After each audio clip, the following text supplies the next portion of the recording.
katika maisha. Jambo la pili, shikilia neno la Mungu.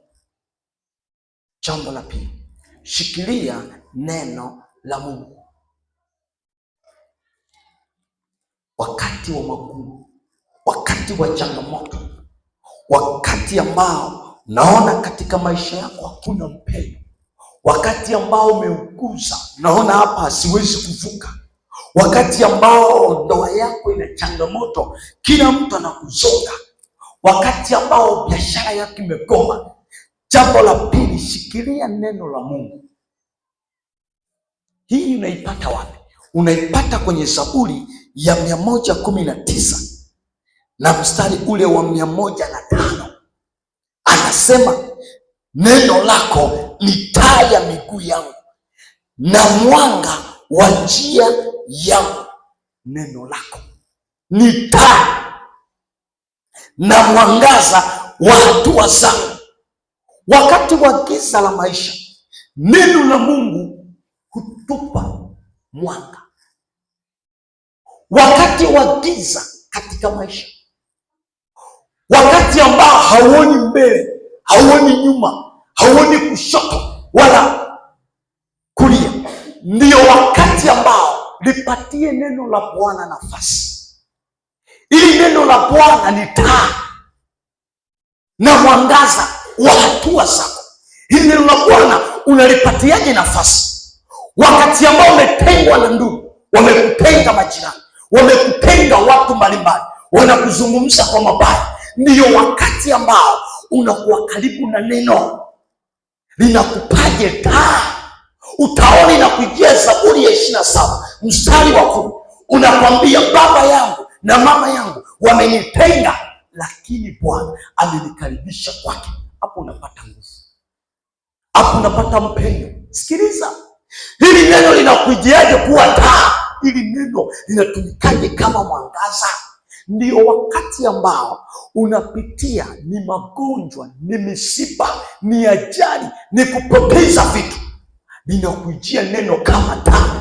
Ile Isaya 54 mstari wa 17 anasema, kila silaha itakayoinuka juu yako haitapata kibali, na kila ulimi utakayoinuka kukusengenya na kusema mabaya katika hukumu, Bwana atahukumu. Hii ndiyo taa. Hapo hujatoka.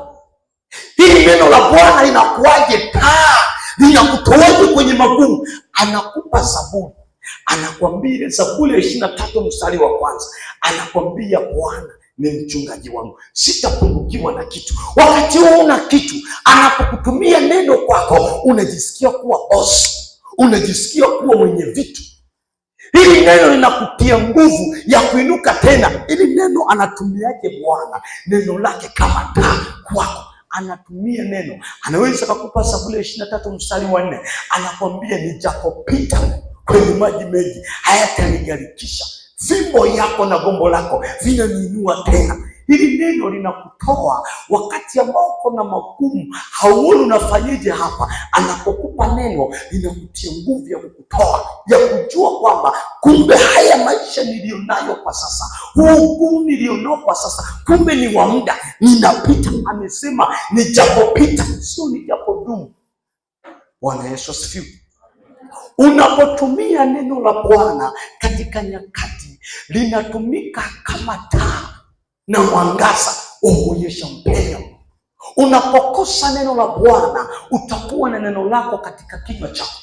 Unapokuwa na neno lako ndani yako, utakuwa mtu wa kulaumu watu. So kuna wakati tasimama, utalaumu watu, hawajanisaidia, ina maana hawanioni. Nimefanya kazi nyingi sana ndani ya kanisa, nimewasha vyombo, nimejitoa sana wenyewe, na maana hawanioni. Unapoanza kunung'unika, manake ndani yako hauna neno la Bwana. Hawa ndugu hawanioni, ina maana mimi nimejitoa kwenye familia, nimefanya hivi, huyu mume hanioni, huyu baba hanioni, huyu mama hanioni, huyu mke wangu, ina maana haoni ninavyohangaika. Unapokuwa na maneno mengi wakati wa hukumu, ni ishara ya kwamba umekosa neno la Bwana la kukutoa. So unapopata neno la Bwana umeinuka. Amen. Tuko pamoja? Anasema katika Mithali, mwenye haki ajapoanguka mara 7 lakini bado atasimama tena. So ni wakati mgumu kabisa. Unaona hapa, kila kitu kibaya kinanilenga mimi, kila kitu kiovu kinanilenga mimi. Nimepoteza jana hiki, leo hii nimekumbwa na hiki, hapa natokaje? Nimekwambia jambo la pili, shika neno la Mungu. Kwa mtu wa kusoma Biblia na kutafakari Biblia. Katika kusoma ndiko katika kupata ufunuo. Huwezi kupata ufunuo wa Mungu kama haujasoma. Anasema katika Danieli 9:1 kwamba mimi Danieli katika kuvisoma vitabu nikatambua idadi ya miaka ambayo itakiwa watu wakae utumwani. Huu ufunuo wa Mungu unajifunua kwake baada ya kusoma vitabu. So katika kulisoma neno ndipo unapopata ufunuo wa kujua namna ya kutoka, wa kujua namna ya kutembea, wa kujua namna ya kuenenda. So haujasoma neno, haujapata ufunuo, haujapata njia.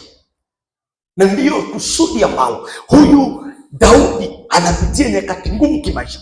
Anasema nitainua macho yangu nitazame mlima, msaada wangu utatoka wapi?